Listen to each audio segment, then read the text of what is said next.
Assalamualaikum, hi, welcome to my YouTube channel. Acha here.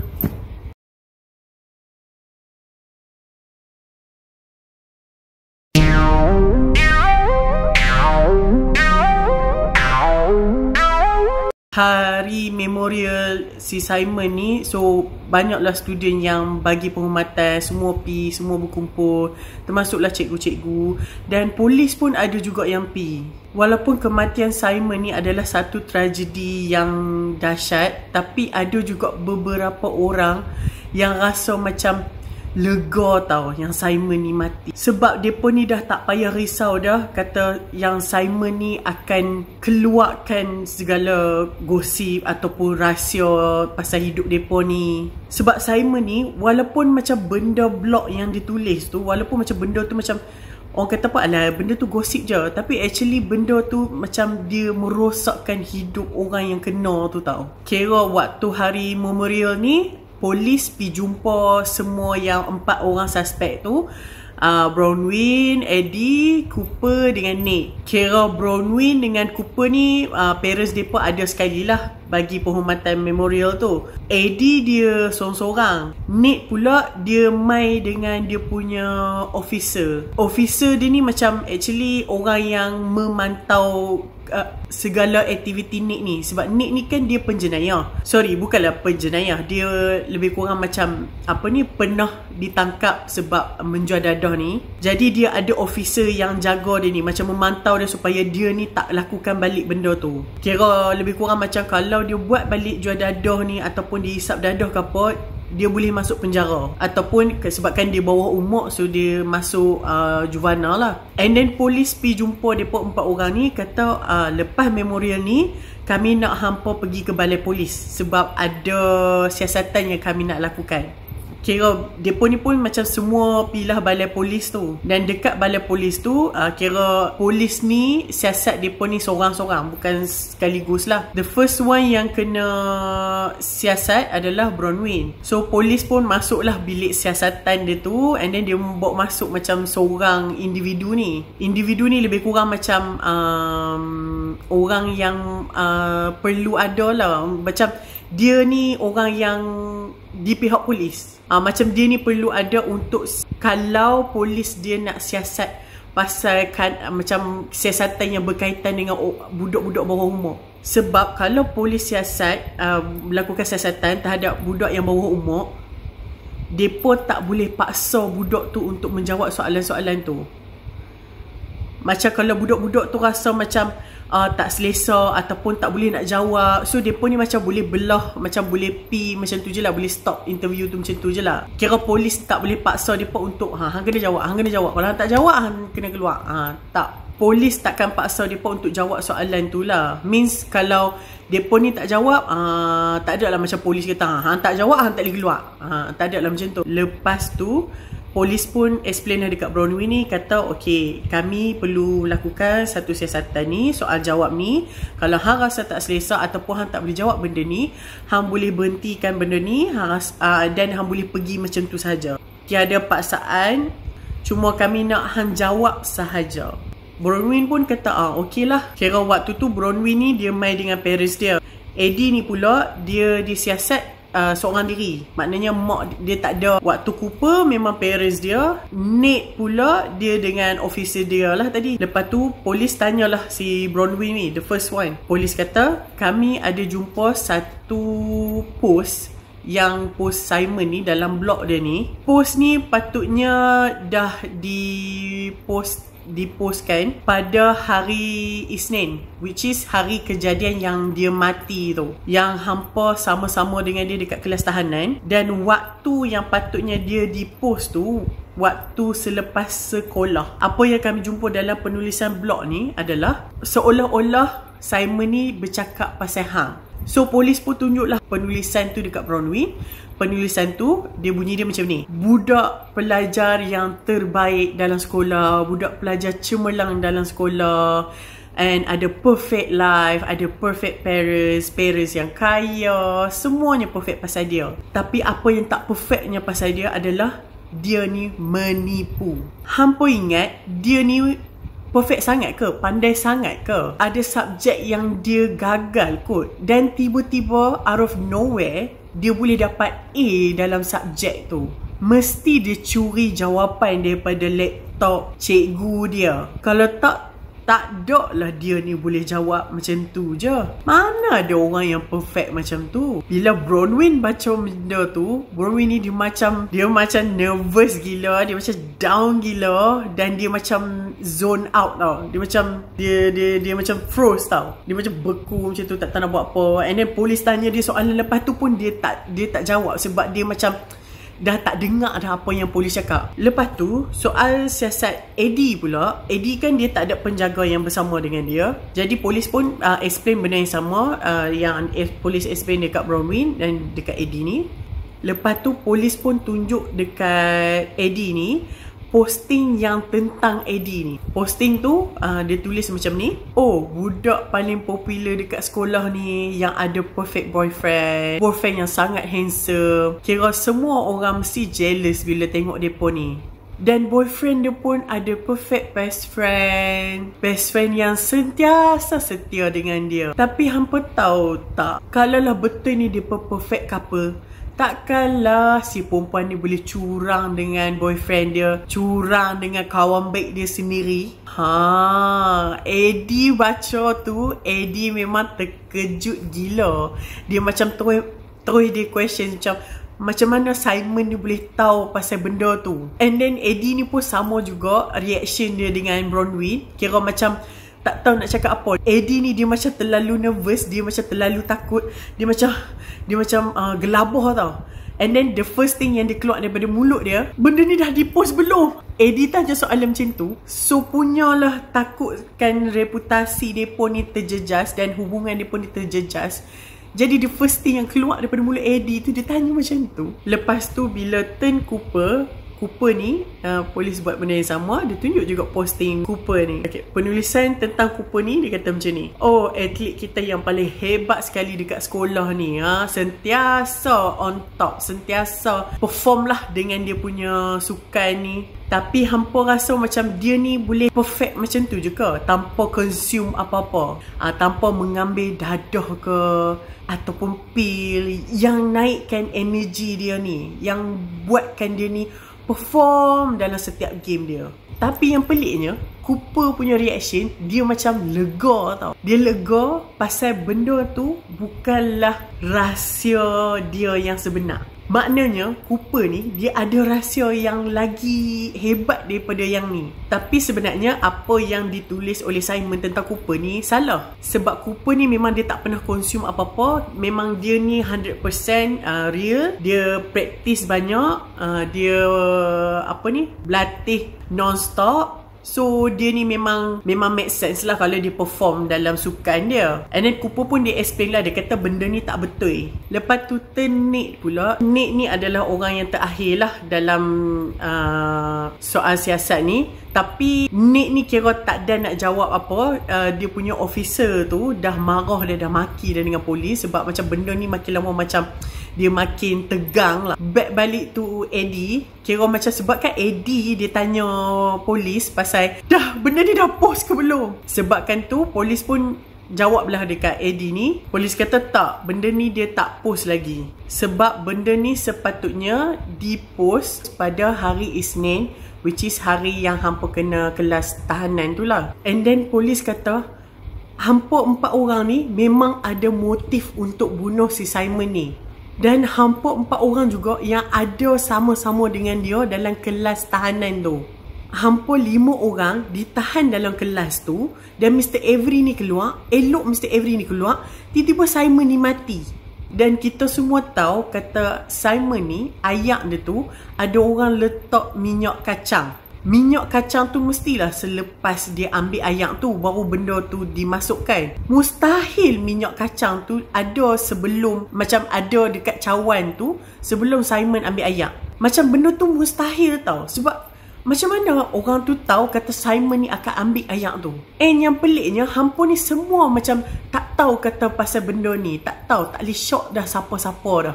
Hang boleh tipu kata hang tak pergi bilik nurse tu waktu pagi hari yang sama tu, hari kejadian tu. Dan polis pun kata, hang nampak tak benda ni? Macam benda ni memang tak lain tak bukan, memang antara hampa 4 orang ni je. Hang nampak tak benda ni, Eddie? Polis kata macam tu. Benda ni memang tak logik untuk shock orang lain. Sebab mereka 4 orang sahaja yang ada dalam kelas tu dengan Simon. Tak ada orang lain dah. Okey lah kalau kata teori yang macam kita ni shock. Kata waktu mereka tengok yang accident tu, mungkin ada orang masuk kelas tu dan masukkan minyak kacang ni dekat dalam ayak Simon. Benda tu mustahil sebab waktu mereka tengok dekat tingkap yang accident tu, dia tengok macam dalam beberapa minit saja, macam tak sampai 5 minit 10 minit. Dia memang tengok sat je. Dan lepas tu pula yang waktu dia ni tengok Simon ni tengok sat je. Simon ni dia macam pergi jenguk je. Lepas tu dia back balik, dia ambil ayak dia tu. So kira dalam masa beberapa saat sahaja beza dia untuk depa ni macam kena distract. Kalaulah betul ada orang masuk, tak logik untuk depa ni tak sedar. Dan tak logik juga untuk orang tu sempat bubuh minyak kacang tu dalam ayak Simon. Dan macam mana orang tu boleh tahu kata ayak atas meja tu ayak Simon. So tak lain tak bukan yang paling terdekat adalah 4 orang ni je lah. Sebab depa orang yang ada dalam kelas tu. Jadi nampak tak benda ni? Jadi macam buatkan kita question. So siapa antara depa ni yang menipu? And then Eddie ni pun katalah, tak, aku betul, aku tak tipu, aku tak buat apa-apa dekat Simon ni, aku tak tahu apa langsung. Yang pasal pergi bilik nurse tu, aku serius, aku lupa, bukan aku sengaja tak mau bagi tahu, aku memang lupa. And then polis pun macam nak push Eddie ni tahu. And then Eddie macam, adalah aku dah rasa tak selesa ni, aku nak balik. Aku tak mau jawab apa dah. And then polis pun kata, okay, hang boleh je balik. Macam aku kata tadi, hang boleh balik anytime. Hang boleh pilih untuk tak mau jawab. Sebab ni kira macam bukanlah soal siasat yang betul-betul. Kira macam yang ni kira macam more tu tanya soalan. Tapi hang kena ingat, sebab ada kawan hang 3 orang lagi tu. So mungkin depa ni akan cerita benda yang sebenar. Eddie pun cakap, tak kisahlah depa cerita benda yang sebenar ke, tapi yang pasti aku memang tak tipu. So Eddie ni pun dia balik lah. Dia balik, dia suruh Jake ni ambil dia. Bronwyn pun dia macam mak dengan ayah dia ni kan macam very high. Mak dengan ayah Bronwyn ni pun macam stop Bronwyn daripada jawab dah. Dia kata nanti kami akan hire lawyer. Macam benda ni dah enough. Polis dah, hampa dah jangan tanya apa-apa dah. So Bronwyn pun dia balik lah dengan parents dia. Kira macam lepas polis tunjuk posting tu dekat depa ni terus macam dah tak mau jawab. And then cerita pasal Bronwyn, waktu Bronwyn dalam kereta dengan parents dia ni pun macam beletiak lah dekat Bronwyn ni. Kata, alah apa sangat lah benda posting tu. Macam yang tu macam cheap drama je yang Simon ni cipta saja-saja nak burukkan orang. Tak apa, nanti kita hire lawyer untuk defense hang dengan benda-benda macam ni. Waktu tu Bronwyn ni memang diam je. Parents dia ni tengah beletiak. Bronwyn pun tiba-tiba dia macam tercakap. Dia kata, tapi benda tu betul. Apa yang Simon kata tu betul. Bronwyn cakap macam tu. Parents dia macam, apa dia cakap? Bronwyn kata, ya benda ni betul. Memang aku tipu. Memang aku curi jawapan daripada kelas tu. Kelas chemistry tu. Yalah sebab aku bakal gagal dalam subjek ni. Aku dah tak tahu nak buat apa. Sampailah satu hari tu aku nampak komputer Mr. Avery ni on. Dan aku nampak Google Drive dia. Waktu tu tak ada siapa. So aku pun pilah tengok jawapan ataupun kertas dalam komputer dia tu. Dan aku jumpa jawapan ujian yang coming soon. So aku ambil jawapan tu. Dan sebab itulah aku pass, aku dapat A dalam subjek ni. Bila parents dia dengar yang luahan dia ni, dia punya burst ni, parents dia pun kata, hang buat apa? Hang tahu tak, macam family kita ni semuanya pandai-pandai. Kenapa yang hang buat benda-benda terkutuk macam ni? Kenapa yang perlu hang menipu? We are very disappointed with you, Bronwyn. Macam itulah parents dia beletak dengan dia. Lepas tu parents dia ni cakap, okay, lepas ni hang jangan cakap dengan siapa-siapa dah pasal kes ni. Termasuklah yang lagi 3 orang suspek tu. Kita akan hire lawyer macam mana yang depa ni tak boleh dakwa hang. Bapak dia ni kira macam kaya, macam jawatan tinggi. Mak dia pun sama macam orang yang pandai pandai. Kira dia pun ni macam keturunan yang orang hormati lah. So dia pun ni pun hire lah satu lawyer yang kira lawyer yang hebat. Tapi lawyer ni bukanlah lawyer yang macam kaya or loaded, tapi lawyer ni lawyer yang hebat.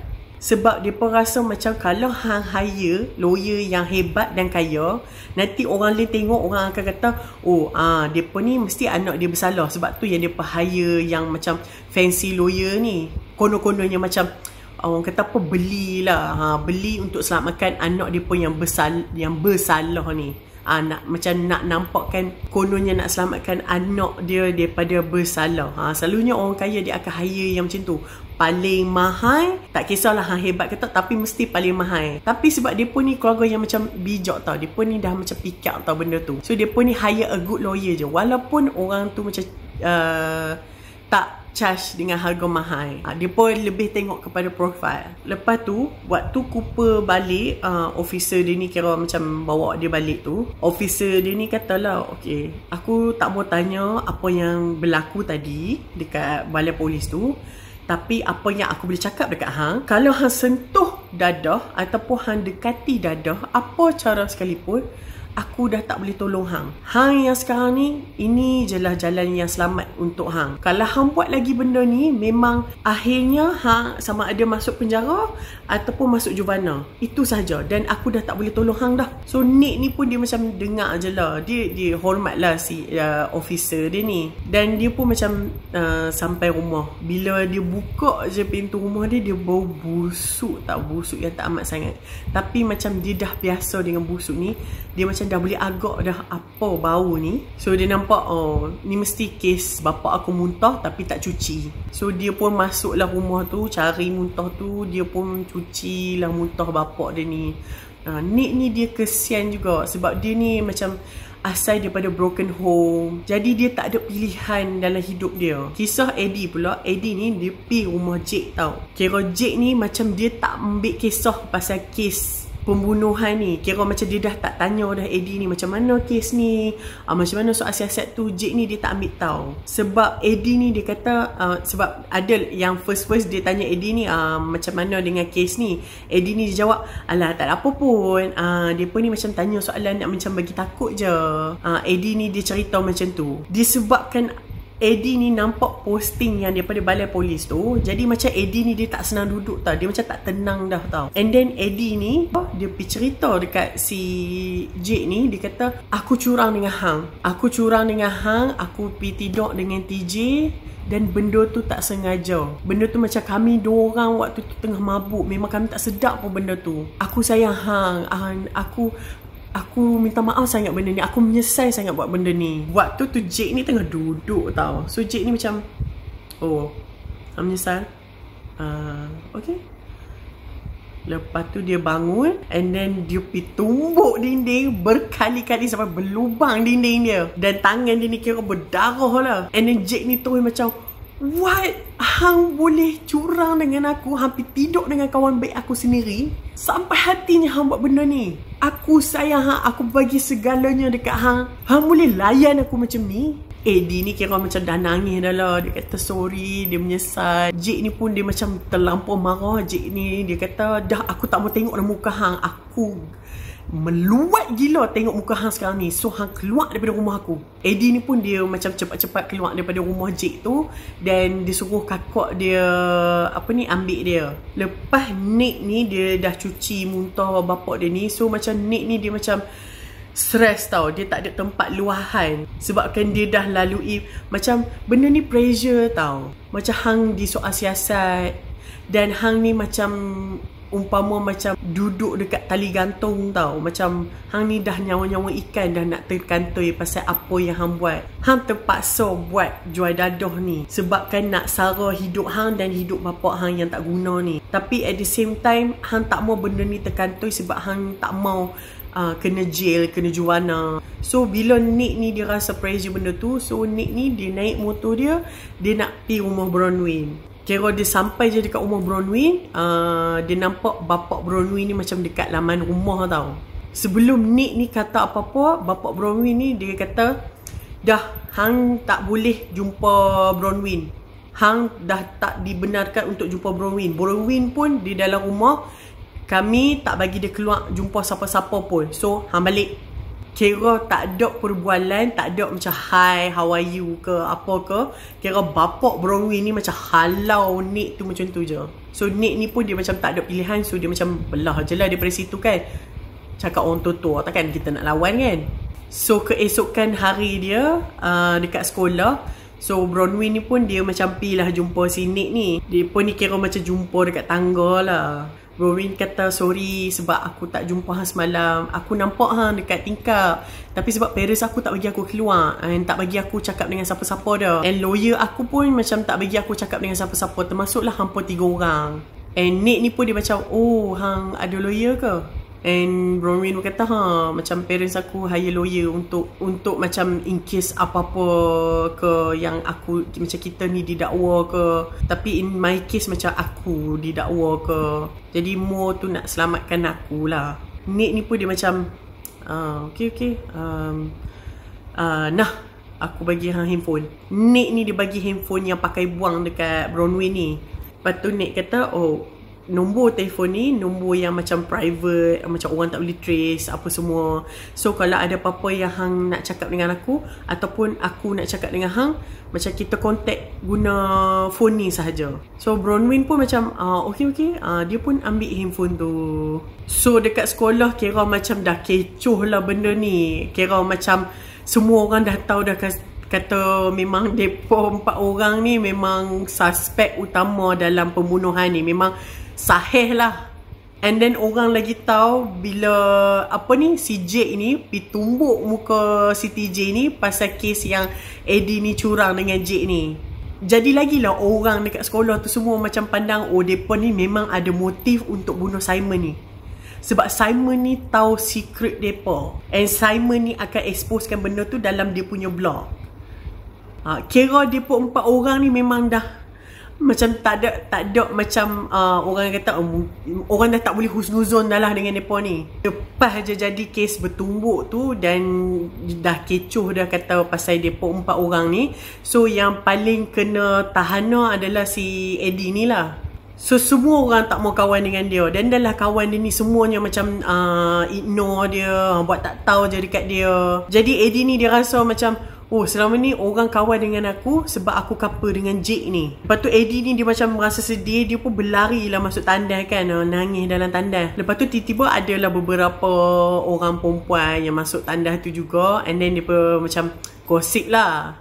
And then dia pun macam kata, oh my god, you all dengar tak cerita pasal Jake dengan Eddie? Eddie kan dia curang dengan Jake. Like, oh my god, that's such a bitch.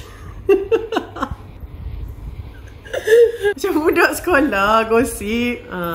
So memandangkan Jake ni dah single, so siapalah di antara kita ni yang boleh ngorat Jake? So dalam perempuan-perempuan ni duk bergosip and semua orang duk bergosip dekat sekolah tu, Bronwyn dengan kakak dia dekat cafeteria. So kakak Bronwyn yang Maeve ni, dia cakap dekat Bronwyn, ada satu post Tumblr yang baru keluar. Han tengok ni, posting tu dia sama tau yang macam sebelum ni. Dalam posting tu dia kata, so hampa ingat aku ni bergurau je ke pasal nak bunuh si Simon ni?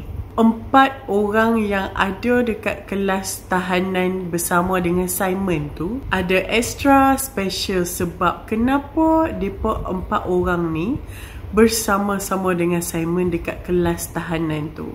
So hampa ingat mereka ni ada dalam kelas tahanan tu semata-mata kebetulan sahaja ke? Oh tidak. So hampa rasa siapa yang puppet dalam kes ni? Dan siapa yang bermain tali untuk kontrol puppet ni? Aku bagi hampa clue.